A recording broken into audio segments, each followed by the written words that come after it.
Dans cet exercice, on vous demande de prouver que la fonction qui est présentée là va admettre un point creux qui aura pour coordonnées 3, 1 sixième. Bon, première étape, toujours la même chose.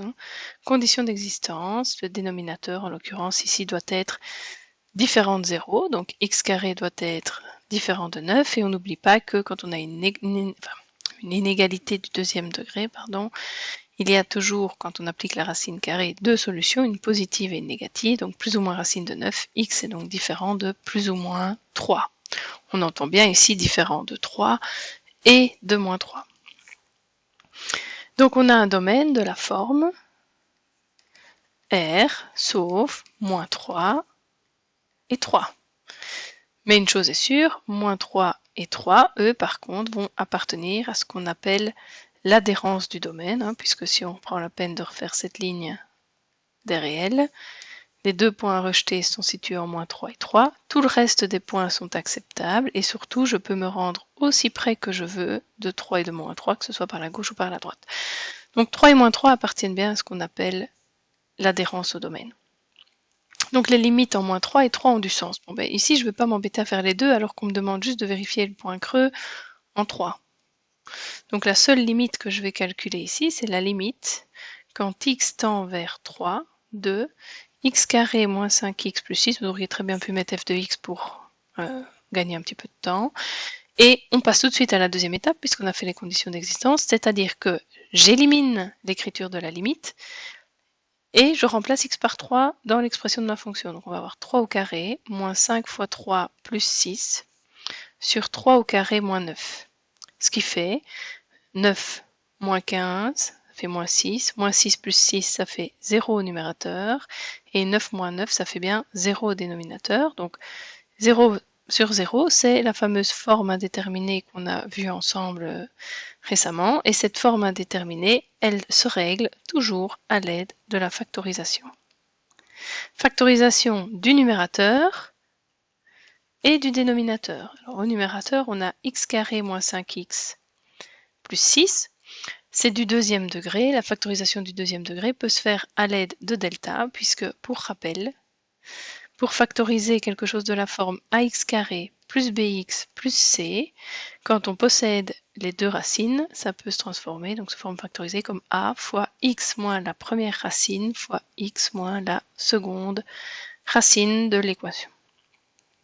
Bien, ben ici on calcule, puisqu'on a ax carré plus bx plus c, on a la forme complète, on calcule le delta, donc b carré moins 4 AC, b vaut moins 5, donc moins 5 au carré ça fait 25, moins 4 fois 1 fois 6, ça fait 25, moins 24, ça fait 1.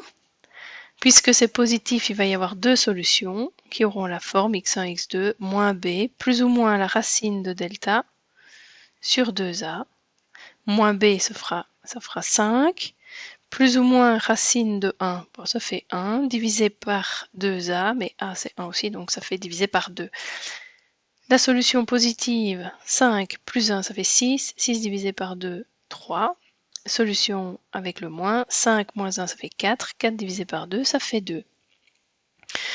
Donc j'ai mes deux racines que je vais pouvoir aller mettre dans la forme ici factorisée, et je n'oublie pas que la valeur de x carré doit être copiée devant, et donc dans notre cas, notre numérateur se factorise comme 1 fois x moins la première racine, donc x moins 3, fois x moins la deuxième racine, x moins 2. Si je reprends mon jeu de couleurs, j'ai bien x moins la première, x moins la deuxième, et le a, ici qui n'a pas beaucoup d'importance puisque c'est un 1. Donc mon numérateur est factorisé. Même chose pour le dénominateur. Ben, ici, c'est cadeau. On a x carré moins 9, c'est bien une différence de 2 carrés qui tombe parfaitement bien. C'est x moins 3 fois x plus 3. Ce qui veut dire que mon calcul de limite va pouvoir se réécrire alors comme la limite cette fois-ci.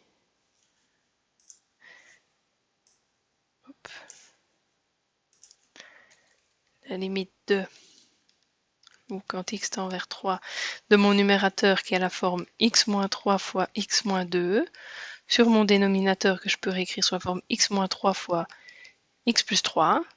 Je simplifie les facteurs identiques, Il me reste donc la limite, parce que je n'ai pas encore remplacé, donc j'écris bien la limite jusqu'au bout, de x moins 2 sur x plus 3.